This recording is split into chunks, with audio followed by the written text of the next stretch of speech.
Lõppenud Riigikogu valimiste tagajärjed on meie riigile äärmiselt kahjulikud. Eestis on võimule tõusmas ajaloo kõige vasakpoolsem ja globalistlikum valitsus, mistõttu meie püsimine iseseisva rahvusriigina on sattunud väga suurde ohtu. Peale selle lasub valimistel pettuse kahtlus.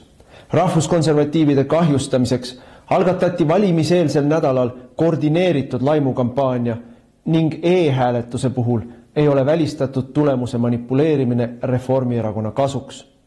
Kui ka sinule on vastuvõetamatu see, kuhu me ühiskonnana liigume, siis liitu Eesti Konservatiivse Rahvaerakonnaga. EKRE on eestimeelne, tõe ja õiguse eest võitlev rahvaliikumine, millest on tänaseks saanud parlamendi suurim ja tegusaim opositsioonipartei. Järgnevatel aastatel seisab meil ees raske võitlus. Peame tagama, et valimistel oleks pettus välistatud. Me peame kaitsma oma riiki massiimmigratsiooni, odava võõrtööjõu ning riigi teerulli poliitika eest. Me peame ära hoidma vaikiva ajastu kehtestamise ja rahva vaesumise. Iga meie liige saab anda oma panuse, et Eesti jääks eestlaste rahvuskoduks. Mida rohkem meid on, seda tugevamad me oleme. Erakonnaga liitumise juhendi leiab veebilehelt ekre.ee. Eesti eest. Raadiosaade Vaba Sõna. Põnevatest teemadest räägivad saatejuht Anti Poolamets ja huvitavad saatekülalised. Tere head kuulajad, stuudios on Anti ja Evelin Poolamets, Lääne-Virumaalt valitud Riigikogu liikmed. Me vahendame kõige värskemat teavet Riigikogu istungisaalist, komisjonidest ja muidugi kuluaaridest. Ja täna alustame Vaba Sõna saadet energeetika teemadega, sest Riigikogu menetluses oli lausa 2 eelnõud, mis tõstavad energiakulusid ning soosivad tuuletööstuse pealetungi. Me räägime ka justiits- ja digiminister Liisa Pakosta ettekandest kriminaal- ja õigusloomepoliitikast ja samuti tuleb juttu esmaspäeval vastu võetud euro pealekaebamisseaduse täiendustest. Evelin, see nädal oli tormiline, mis puudutas energiateemasid, silmad võttis kirjuks, et 2 eelnõud oli korraga menetluses, mis käsitles energiaturu muutmist, üks 3. lugemisel, teine 2. lugemisel, lisaks veel planeerimisseaduse muutmise seadus. Mis selle tormi ja tungi taga on sinu hinnangul? Tere ka minu poolt. Jah, et meie oleme ju siin, ma ei saa öelda, et meie eelkõige ikkagi koalitsioon Reformierakonna eestvedamisel on siis kiiremas tempos hakanud taastuvenergiat arendama ja me oleme ka erilises situatsioonis, me oleme lahti ühendatud Venemaast, me peame arvestama, et ka need Estlingid kõik mingil hetkel võivad rivist väljas olla, et millised on meie tagatised siis, kui me toimime saartalituse tingimustes, kuidas me hakkama saame. Ja ega siin ei olegi midagi suurt ega uut, vaid eks me peame siis toetuma oma igipõlisele põlevkivile. Ja teised eelnõud puudutasid siis ka planeeringute kiirendamist, et sõita kohalikust omavalitsusest kiiremini ja julmemalt üle, et ei saaks enam kaasa rääkida ja kolmas eelnõu puudutas, kuidas siis rohkem raha suunata elektrivõrkude arendusse, et jälle tarbija peab kinni maksma ja ega me ei saanud ka päris õigeid vastuseid, sest nagu me mäletame, meretuuleparkide puhul olid ju need arvutused vigased, välja mõeldud ja siin me saime ka ikkagi sellised ulme summasid, et Mario Kadastik Reformierakonnast püüdis neid arvutusi ja mõttekäike kaitsta, aga minu meelest ta läks korduvalt rappa. No läks rappa minu silme all ja hakkas kangesti õigustama ja oli suures hädas. Viimasel ajal on neid hädasolekuid nii palju ja täna me räägime kohe mitmest hädasolijast, kaasa arvatud Liisa Pakostast. Aga planeerimisseadus, Evelin, see on ju selleks, et kohalikel omavalitsusel rohkem käsi murda, maha suruda neid ja lasta siis tuulikutööstus kõik jälle vohama.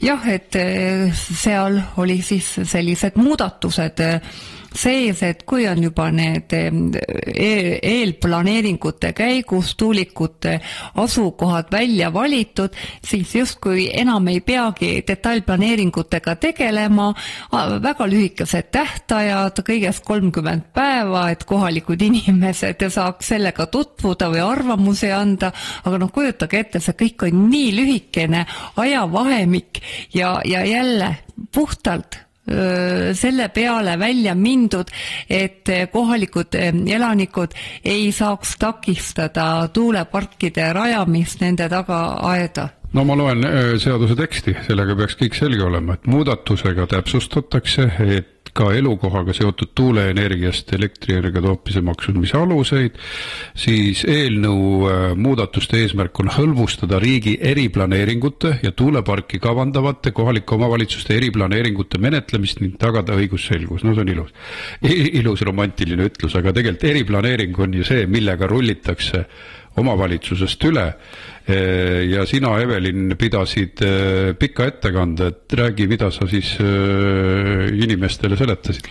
Jah, et rääkisin sellest, et mida siis kohalikud inimesed tahavad, ega siis nemad ei ole tulnud ju selle plaaniga, et teate, et oleme 2050. aastaks süsiniku neutraalsed, ehitage aga pealegi neid monstrumeid taga aeda ja täitke pealegi päikesepaneelidega põlde.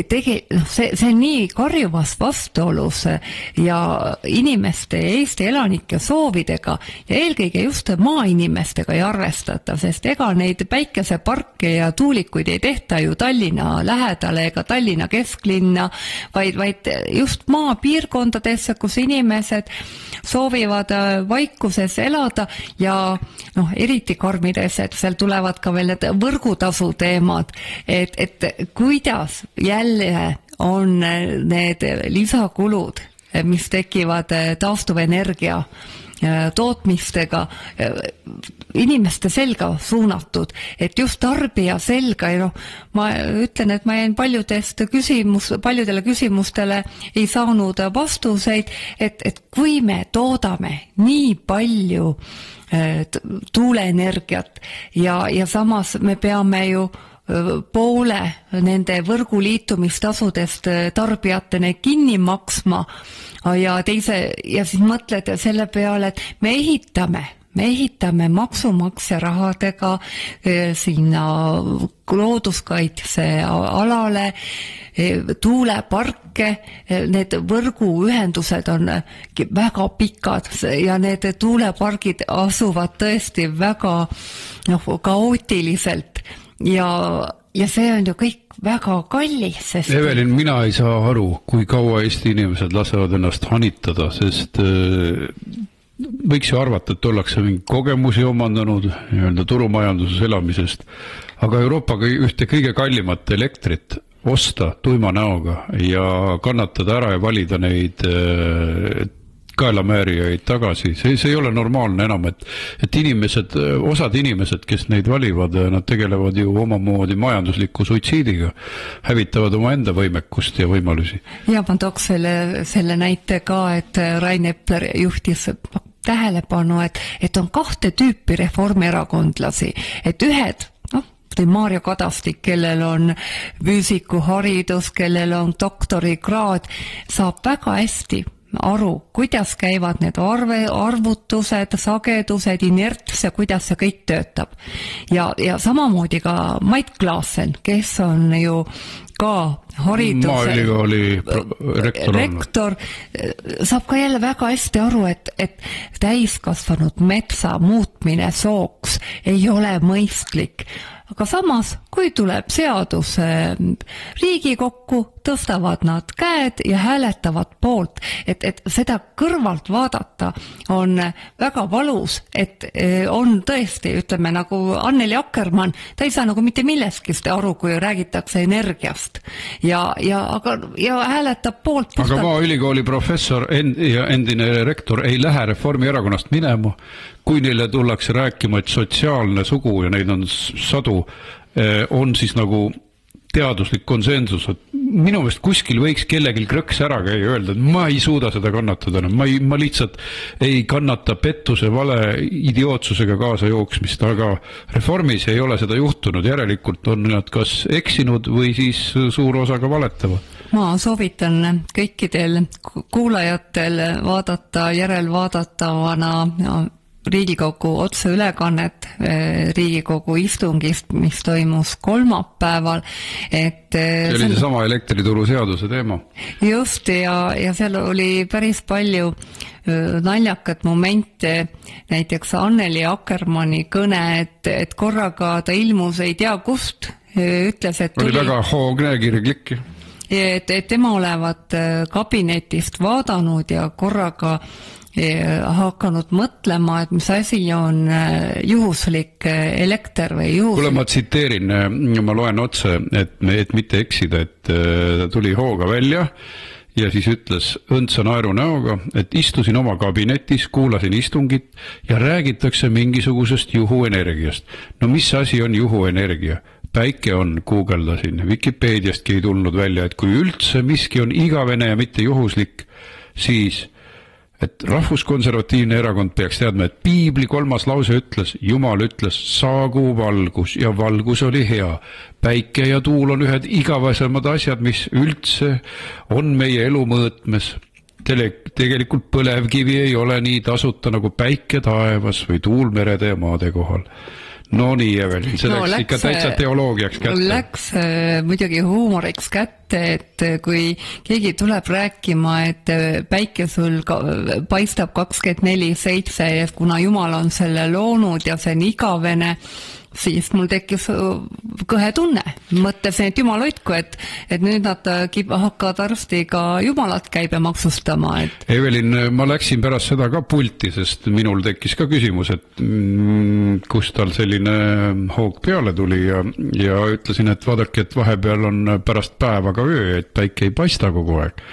Et päike ei ole selles mõttes igavene, et ta kogu aeg energiat toodaks, et öösel ei tooda päikesepaneel energiat ja tuul ka kogu aeg ei puhu, nii et see on, ja siis ta oli pahane see juhuelektri termini peale, võtsin kätte eelnõu teksti ja lugesin talle ette seletuskirjast, kus öeldi, et on ilmastikus sõltuv elekter, meie terminoloogias juhuelekter, sest ilmastik on juhuslik, pilved tulevad, pilved lähevad, tuult on, tuult ei ole ja siis oli seal kõrval juhitavad energiavõimsused.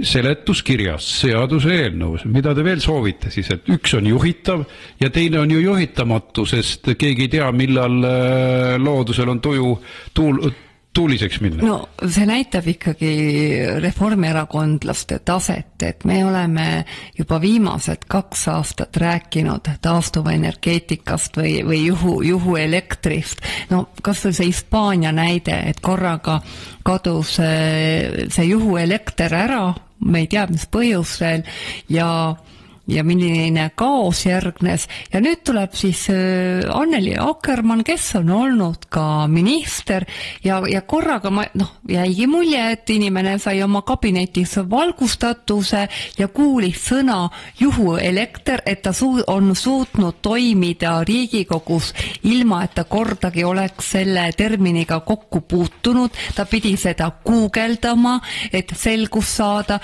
ja sai selguse, et olgu jääb meile päike, et päike justkui peakski kogu aeg elektrit tootma ja unustas seejuures ära, et öösel päike ei paista ja meil on päris palju tuulevaikseid õhtuid ja päevi, mis teebki selle elektri juhuslikuks, aga Aga Evelin, üks asi veel, et kõvasti oli vaidlemist Mario Kadastikuga numbrite teemal, et no ta on vahel nagu kohal ja siis tahab kiidelda, et tema on ka füüsik.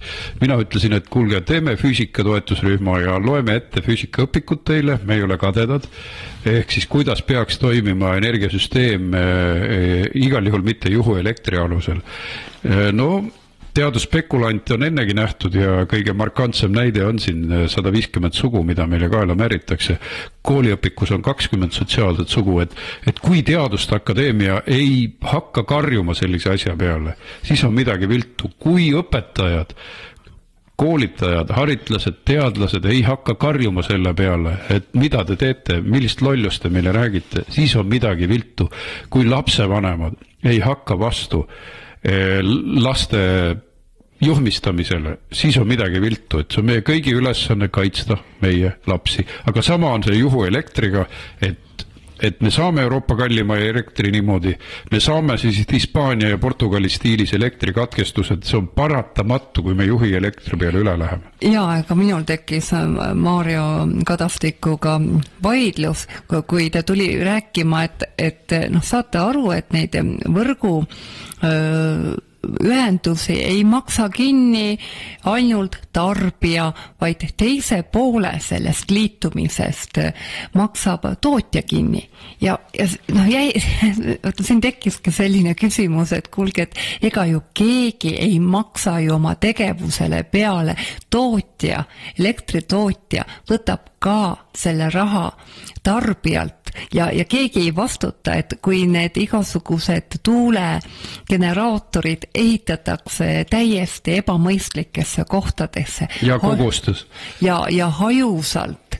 Ja tegelikult see kõik lähebki väga kalliks. Ma peaks nende käest küsima, et mitu kilomeetrit nad on arvestanud neid kõrgepingeliine juurde selle kaardi järgi, kui me vaatame Eesti kaardi, kuhu on mõeldud need tuuletööstused rajada, siis see on väga hajus selline lapitekst. Tohutult kallid ülekandeliinid, salvestused, need on kõik sisse arvestamata hindadesse, aga mina ütlen, Evelin, praegu kehtib rohkem veel kui enne meie valimisloosung. Päästame Eesti, sest energiasüsteemi päästmine on ka majanduse päästmine. Energiasüsteemi päästmine on inimeste igapäevase toimetuleku päästmine. Aga korraks veel, mul tuli meelde, kui Marioga siin kemplesid ja tema proovis ka edvistada oma arvutamisoskusega, siis tegelikult on temal hoopis üks väga tume plekk seljas, nimelt testihange, ta oli haridusminister Liina Kersna nõunik 2022. aastal, kui tehti kurikuulus testihange, kus siis telliti 2 miljonit testi. See test siis suunati ühele firmale ühe telefonikõne põhjal ja maksti ligi 3 miljonit eurot rohkem, kui 6 aega hiljem tehti hange. Siis juba oli võimalik 11 firmalt küsida, aga siis ei olnud see äri ka aus, aga sellegi poolest maksti 2 miljonit juba vähem. Et see riigihanked, mida ta tegi ja kuidas kanditi kellegile, pagan teab kelle tuttavale või sõbrale, mitu miljonit rohkem. Elu on lill nagu 90-ndatel, ütled, et on kiire ja kõik. Aga kiire ka ei olnud, sest juba märtsis räägiti, et tuleks testihankeid koolidesse teha, aga siis öeldi oktoobris äkki, et meil on 3 päeva aega, meil on ainult üks firma, me maksame täna 2 korda rohkem, hurraa, ja tehti ära ja mitte keegi ei saanud karistada. Tegelikult on see tõesti väga piinlik, väga must plekk Eesti nii-öelda riigihanke ajaloos, seda enam, et rikuti kõiki riigihanke seadusi ja jalgu ja käsipidi oli seal sees Mario Kadastik. Mõtledki, et inimene, et sa tuled ja tegeled nüüd taastuvenergia projektidega, et me ju näeme, milleks sa võimeline oled, et mida sa 2021. aastal tegid, et kuidas sa riiki kahjustasid, sest ma tuletan, kõik need andmed, kõik need artiklid on internetist leitavad, et võeti testihanke partner ilma välja kuulutamata läbirääkimistega, hankemenetlusega, et rikuti seadusi ehk ütleme rahvakeeli, helistati sõbrale ja öeldi, et kuule, et müü nüüd mitme miljoni eest teste ja kusjuures tähelepanu pöörasid konkurendid ütlesid, näete, meid jäeti ukse taha, me oleks teinud parema pakkumise, aga 2 miljonit vähemalt kaotas Eesti riik ja Maarja Kadastik oli seal juures ja muide pean ka mälu värskendamiseks rääkima, et kes oli see ettevõte. Tegu oli siis Self-Diagnostics OÜ-ga ja kuna meil see Maarja Kadastiku teema päevakorrale tuli, seda enam, et Raul Eamets oli ka kirjutanud Postimehes artikli samal teemal, kuidas Reformierakonnaga kogu aeg midagi juhtub ja avastasin, et Self-Diagnostics oli vahepeal ära kadunud ja ma ei leidnudki ei tema ajalugu, aga registrikoodi järgi leidsin uue ettevõtte nime ehk siis Self-Diagnostics oli muutnud oma nime ja nüüd, üllatus, 6 aega tagasi on tekkinud puhta minevikuga uus Self-Diagnostics OÜ ja omanik on ka sama, nii et ma saan aru, et alustatakse puhtalt lehelt, vana minevik on jäänud kuhugi selja taha, aga väike mure on ka, et kas nüüd on uus testihange kuskilt tulemas, et tehakse juba ajalugu puhtaks. Sellega on nii, et ikkagi, et mõned firmad saavad oma algkapitali teistmoodi kui teised, et hiiglaslikud summad, kui makstakse poole rohkem, et täpsustan, et see oli 2001, kui oli hange ja 2002 siis need asjad kerisid veel kuni minister tagasi astus, aga tegelikult oleks pidanud ka kriminaalasja saama. See asi oli naljast kaugel, et maksta ligi 3 miljonit eurot rohkem.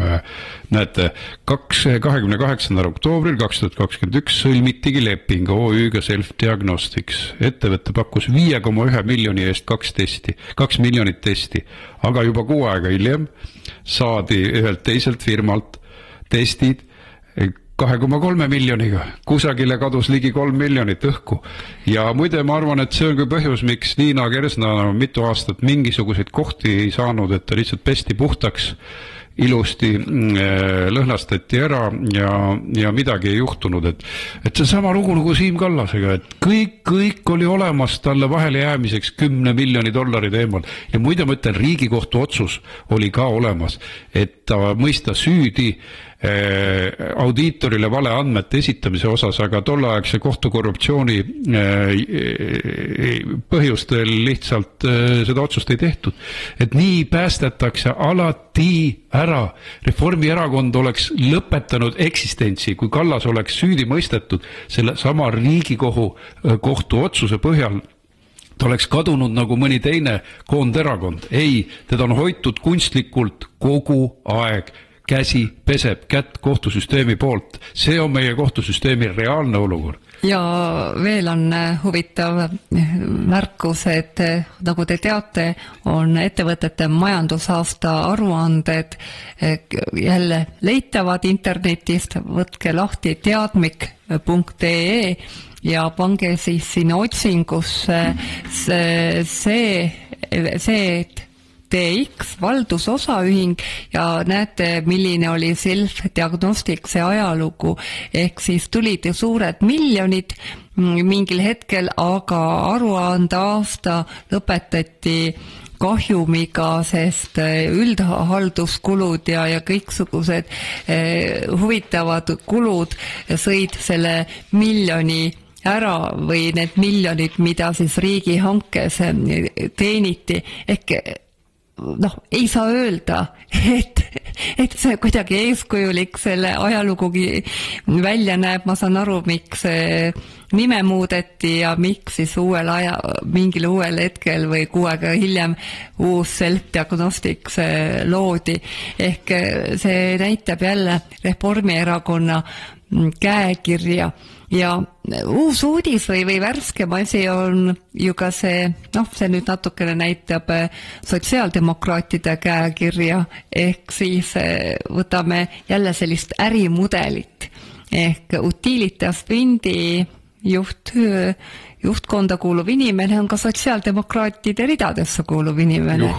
Utilitas hakkab veel väga palju raha teenima, sest tema on üks peamine tuuleparkide taga arendaja ja nõuab näiteks Põltsamaa vallalt terve 1 miljoni selle eest, et ta ei ole veel oma tahtmist saanud. Jaa, et Põltsamaa vallaga ongi nii, et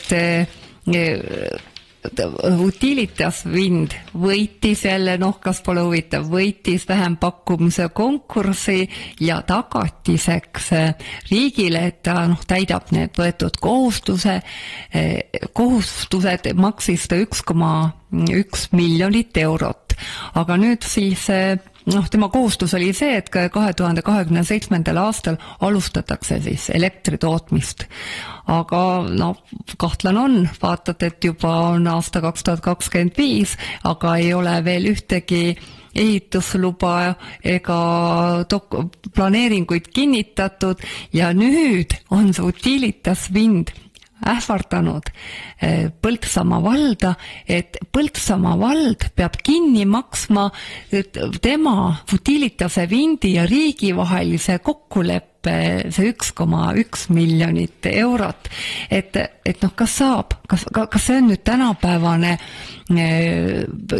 ärikultuur, me oleme jõudnud 90-ndatesse tagasi, kus siis kel jõud sel õigus. Jah, Evelin, nii ta on. Justiitssüsteemiga on asjad ligadi-logadi ja eriti halvasti on tippudes, sellepärast et tipud ei vastuta, kui nad vahele jäävad. Ja paraku ei vastuta ka justiitssüsteemi enda tipud, näiteks üks prokurör, kes ütles, et vägistamine ei too vaimset või füüsilist kahju tingimata. Ikkagi töötab seal edasi prokuratuuris. Aga räägimegi, Evelin, nüüd pärast väikest pausi Liisa Pakosta etteastest. Raadiosaade Vaba Sõna koos põnevate teemade ja huvitavate külalistega on eetris igal laupäeval kell 12 Virumaa Tre raadios. Saatejuht Anti Poolamets. Ja siis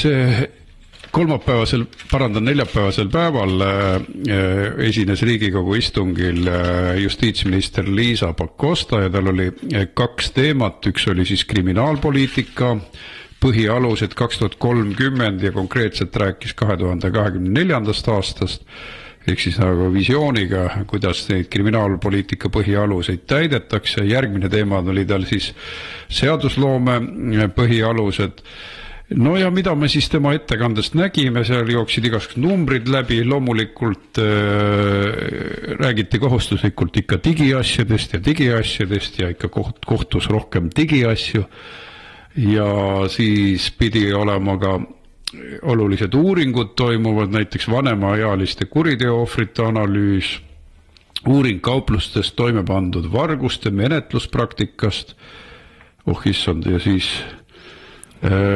mõningatest DNA teemadest. Toon siis Liisa Pakosta kõnest välja mõned kohad, et kuritegevus on justkui tsükliline ja et praegused vargused on justkui mingi tsükkel. Ei, praegused toidukaupade vargused on eelkõige seetõttu, et meie valitsus on rahva nii vaeseks teinud, et inimesed tõesti, nad ei käi poodides luksuskaupa varastamas, vaid tihtipeale varastatakse kõige lihtsamaid toiduaineid ja see ei ole mingi seaduspärasus, et on tsükliline ja veel naljakast momenti oli sellest, et me väga tihti oleme ju rääkinud sellest, et tehke nüüd midagi nende telefonipettustega ja Liisa Pakosta ütles, et et kui temale need petukõned tulevad, siis tema viskab kohe telefoni eemale. Ehk siis minister ei oska ka mitte midagi muud nende petistega teha, vaid peidab pea kuhugi liiva alla, samas see nii süstemaatiline ja Anti, sa veel rääkisid sellest ka oma kõnes. Jaa, ma küsisingi, et te räägite, et olete ise selle petukõnega seotud selle kaudu, et te olete ka neid saanud, et võiksite tõsisemalt võtta teemat. Ja vaadake, et lihtsalt teavitamine, see ei ole kindlasti piisav. Sellepärast, et inimesed kaotavad 10 miljoneid igal aastal petiste tõttu. Ja siis kas tõesti siis telefonikõnest ei jää jälge, kallid inimesed? Räägime digiriigist, aga telefonikõnesid ei suudeta jälitada. On ju kõnekeskused, need ei ole üksikud inimesed, kes helistavad, kümnete kaupa istutakse büroos koos ja korraldatakse massilisi petukõnesid. Ja nüüd äkki on kõik abitud. Tõsi, kui ta tuleb Filipiinidelt, siis on kindlasti olukord keerulisem, aga neid on Euroopas. Näiteks siis Tšehhis leitud kõnekeskus oli põhiliselt Ukrainast tulnud aferistide keskus, nad oskasid ju head vene keelt ja kümnete kaupa istuti ja tehti Eestisse ja mujale kõnesid üle Euroopa kusjuures, et päris hullud lood ikka. Jah, et need kõnekeskused, et tõesti me peame ju põhjusega tegelema, mitte tagajärgedega, et et inimesed justkui on ise süüdi, et nemad saaks seda ju 100% ära hoida ja Anti, sa ütlesid ka väga õigesti, et ikka jääb neid inimesi, keda saab, ütleme, raskel hetkel tabada, nii et inimene jääb seda uskuma, ka mina olen saanud kõne, kus kõigepealt inimene nutab sulle torusse ja aga kuna ta hakkas vene keeles rääkima, siis ma sain aru, et on petisega, aga kui ta oleks eesti keeles hakanud seal rääkima ja nutma, oleks esimesed mõtted kohe olnud, et nutusest häälest sa ei saa aru, kas see on nüüd tuttav või mitte tuttav, et oleks kahtlustanud, et äkki lastega midagi juhtus, kas äkki lapse sõbranna helistab või et sellises olukorras sa võid käituda hoopis teistmoodi, kui sa oled näiteks laua taga, mõtled, et kõik mu lähedased on minu kõrval, et loomulikult ma ei jää neid petukõnesid uskuma. Aga kui juba minister ka on nii saamatu, et tema tunneb, et tema võimuses ei olegi mitte midagi teha. Ta peaks terve osakonna tööle panema, et see mitukümmend miljonit kaotust inimestel on tohutu kaotus võrreldes nende poevargustega, sest ettevõte suudab kuidagi ikkagi poevargused ära lahendada ka sellega, et neil on kasum vähemalt olemas, aga eraisikutel, kui nad kaotavad kortereid, maju, 10 000, see on nii ränk löök. Ja need petukõned, need on ju tihtipeale sellised, et pangas on mingi probleem või seal on mingi probleem. See näitab, et mida rohkem või inimeste usaldamatus riigi suhtes, pankade suhtes kasvab, seda rohkem on võimalusi ka nendel petistel. Kui inimene teab, et ta võib iga hetk usaldada riiki, et riik lahendab need õnnetusjuhtumid, et pank on turvaline, et ta ei lase sul raha kallale, sest üks skeem on ju olnud selline, et inimesele helistatakse, öeldakse, et teate, teie konto olen häkitud, tooge kohe oma raha välja, andke meie kulleri kätte, et kuller viib selle uuesti panka. Ja helistatakse ka lastele ja helistatakse ka tõesti nii eakatele inimestele, kes ei pruugi arugi saada, mida neilt õieti küsitakse ja trikitatakse, kui 90-sele inimesele helistatakse, siis ta võib eksida, kui talle öeldakse, et me oleme pangast ja andke mingid koodid, et kõigil ei ole nii kiiret reaktsiooni ja igal juhul üks valdkond, kus on täielikult asjad lappama läinud. Ma läksin ka pulti fraktsiooni poolt ja rääkisin, mida siis on tegemata jäetud õigussüsteemis ja esimesena võtsin ette rahapesu. Tuletasin meelde, et kui kaugel siis on rahapesu uurimine. Ehk siis, kui mujal maailmas on toimunud juba palju, Danske Bank on saanud väga suuri trahve, Rootsis on saadud väga suuri trahve, Rootsis on isegi üks pangajuht süüdi mõistetud, siis Eestis on jätkuvalt olukord, kus mitte kedagi ei ole süüdi mõistetud. Küll aga ju siit käis see raha läbi ja kui selline hiiglaslik rahapesu toimub, siis see korrumpeerib ühiskonda laiemalt, sest olid kasusaajad, olid vahendajad, olid varifirmade tegijad, nad on kõik kuskil olemas. me ei saa rääkida, et asi oleks kuidagi korras, ehk siis kui me räägime suurtest asjadest, siis on asi haletsusväärne ja ma ütlesin, et mitte keegi ei vastuta ja ma räägin vastutamatusest. USA küll andis mõnevõrra raha selleks, et Eesti saaks rahapesuga võidelda, aga see oleks ilmselt olnud 100 või rohkem miljonit rohkem, kui Eesti oleks päriselt koostööd teinud, sest niipea kui Kaja Kallase valitsus tuli, lõid nad minema Louis Freeh, rahapesu uurija, endise FBI teadirektori, kelle Martin Helme oli siis palganud selleks tööks ja teate, asjad hakkasid ju välja tulema, hakkasid nimed välja tulema, hakkasid võrgustikud välja tulema. Seda ei saanud lubada, sest see oleks viinud valitsusparteideni välja. Ja kui me räägime, miks EKRE valitsus maha võeti, siis loomulikult üks põhjus oli abielureferendum, õigusorganid kuritarvitasid oma vahendeid selleks, et üks päev enne abielureferendumi otsust Riigikogus Ratase valitsus maha joosta. See oli nii prokuratuur kui tolleaegne kaitsepolitsei peadirektor Arnold Sinisalu, kes siis selle asja just üks päev enne referendumi otsust sättisid, kasutades nutikalt oma tööriistu ja Keskerakonna kohta kogutud komprat. See ei olnud juhuslik, et kui see on juhuslik, siis mis üldse sinna kuulub. Aga vaatame edasi, Evelin Pihlakodu juhtum, see ju ajas inimesed tagajalgadele. Jah, et väga palju oli sellel teemal küsimusi, et miks ka Pihlakodu ise ei vastutanud, sest need kaebused selle juhtumi kohta hakkasid ju varem tulema. Hooldajad juba rääkisid, et see mees on ohtlik, aga need vaikiti maha ja seda enam, et meil on olemas säte, mis on võetud 2023. aasta lõpus vastu, et selle sätte põhjal saab võtta vastutusele ka juriidilise isiku ja mis oli siis peaprokuröri vastus, kes käis ka korruptsioonikomisjonis aru andmas, et see säte liiga uus, et me ei oska veel nagu selle järgi nagu orienteeruda ja ka mulle tundub, et siin ei taheta midagi teha, sellepärast, et tegu on jälle Reformierakonna konnatlasele või ja minu teada Rosimannustele kuuluva ettevõttega, ehk siis see muster, et kui on jälle mingi seos reformierakondlasega, siis see pestakse puhtaks ja mul ongi hea soovitus kõikidele kuulajatele, et ärge seadke ennast ohtu, et te lähete kuhugi Pihlakodusse, mis kuulub reformierakondlasele või võtame mõne muu sellise asutuse, mis kuulub reformierakondlasele, et esiteks seal võib juhtuda asju, mis teid kahjustavad, pluss see, et pärast ei võeta kedagi ka vastutusele.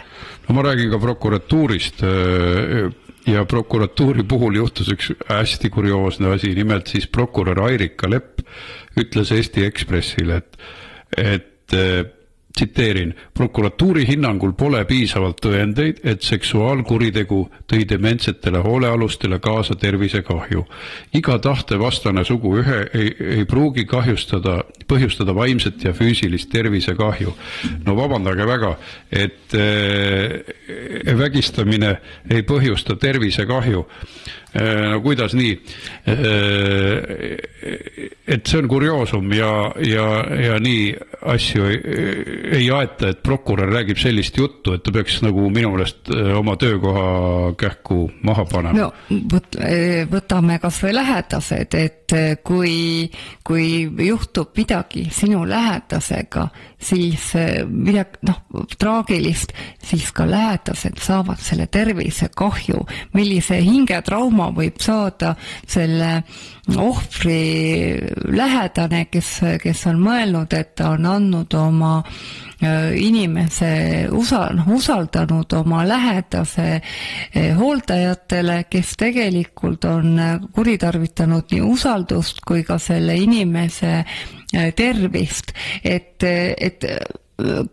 niimoodi nagu selline suhtumine prokuratuurilt ja mulle tundub, et ka Liisa-Ly Pakosta ise justiitsministrina on ka väga küüniline selle asemel, et tõesti näha, et siin on tegu inimeste õiglustunde riivega. Tema vastab hoopis, et mina ei sekku sellistesse asjadesse ja samas, kui me vaatame teist juhtumit, selle Kajar Lemberi juukselõikust, et see kestis 8 aastat, käis see uurimine, no kuskil peab ju terve mõistus vastu tulema, kuskil peab ju olema see terve mõistus. Aga mõelge, see riigi raha, sa just mainisid. 1,5 miljonit kulutatakse juukselõikuse uurimise peale, siis mul tekib küsimus, et mis teil viga on? Vaata, siis ei ole sellist asja, et lõpetaks selle menetluse ära, et tegu oli imeväikese juhtumiga.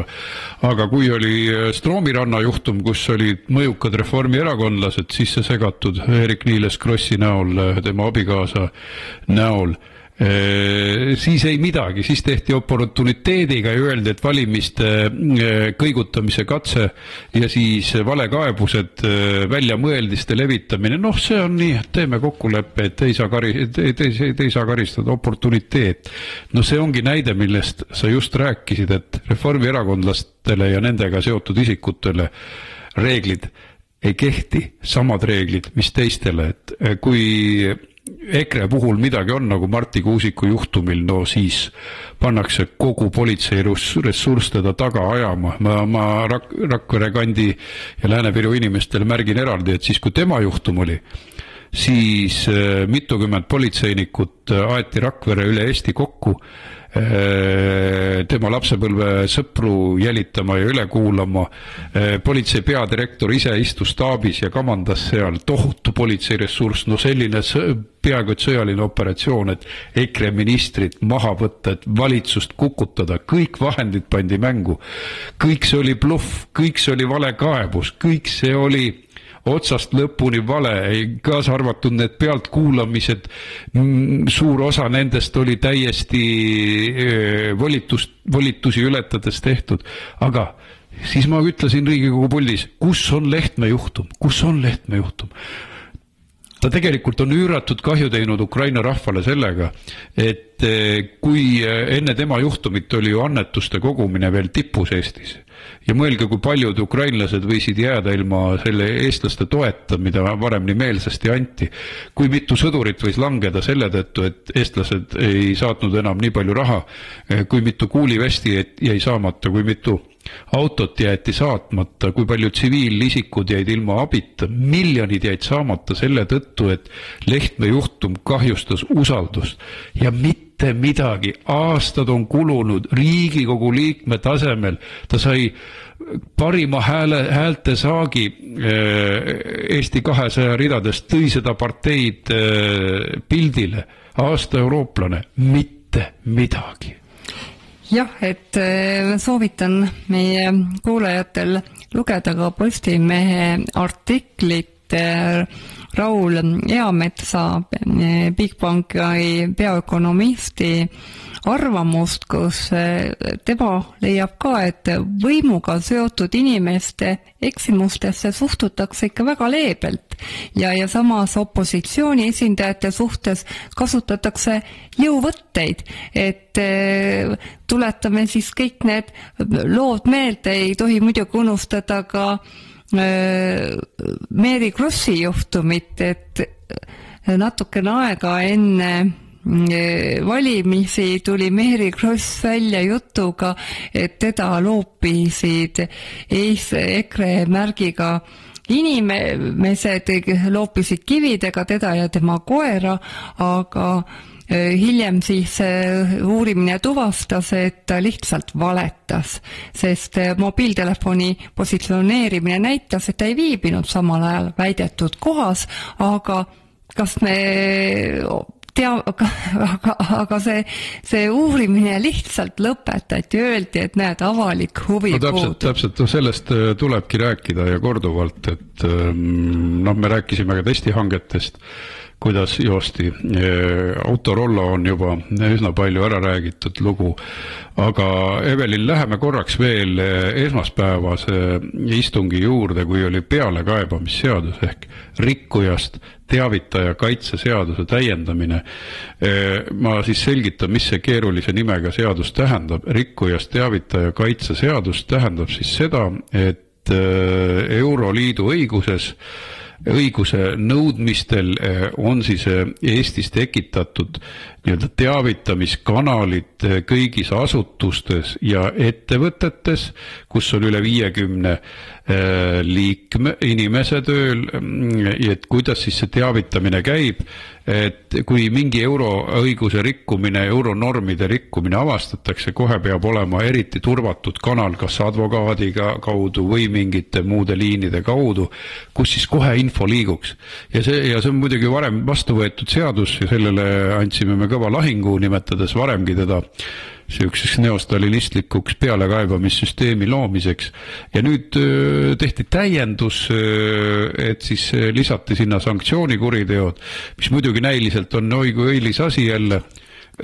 õilis asi, mis puudutab Venemaad, aga tegelikult on asi selles, et igal kodanikul on õigus niikuinii teavitada õigusrikkumisest, et mingit euroõiguse kanalit ei ole vaja juurde luua.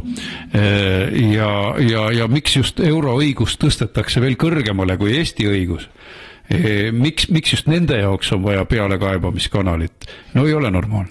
Jaa, sellel seadusel oli rida puudusi ja üks, muidugi seda natukene parandati ka, sest see ei leidnud ka kohe toetust, aga see, et juriidiline isik, ta peab ise ennast justkui süüdi tunnistama ja et see nagu ka meie õigusruumi see uus asi, et tegelikult varasemalt on kehtinud see, et inimene ei pea tunnistusi andma ei oma lähedastele ega ka iseennast nagu süüstama.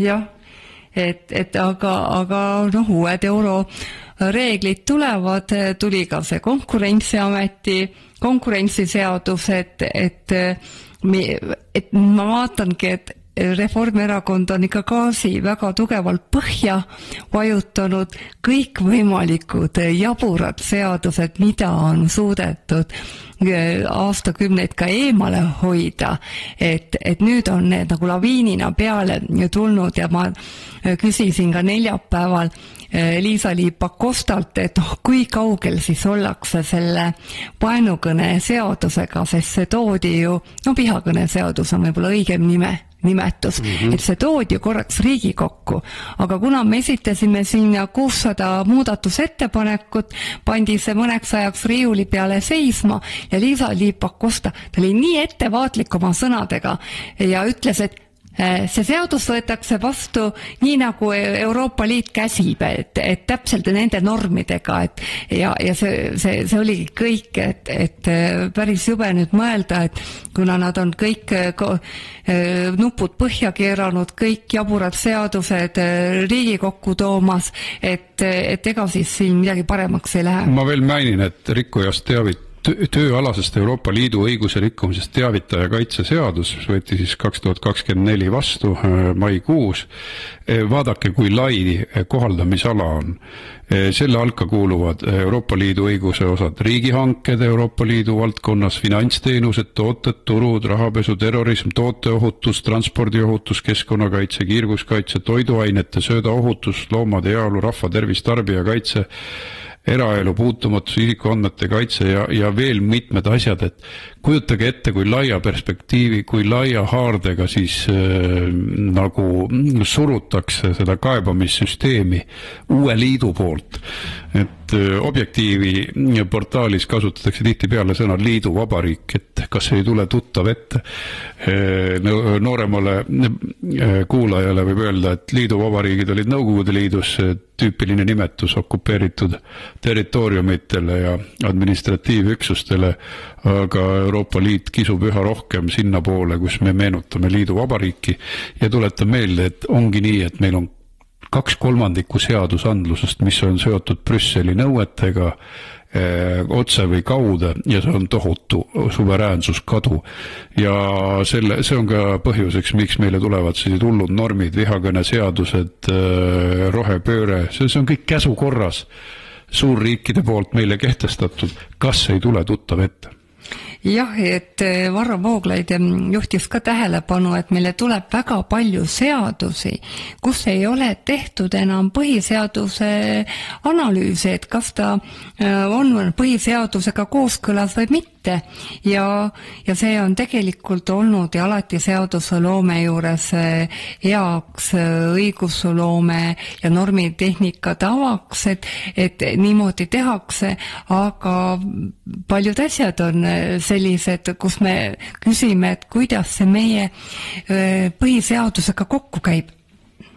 Suur tänu, Evelin, meie saateaeg hakkab otsa saama, selline oli üsna tihe ja töine nädal seekord ja hoiame teid siis muidugi kursis järgmise nädala põletavate sündmustega. Aitäh kuulamast ja kõige paremat!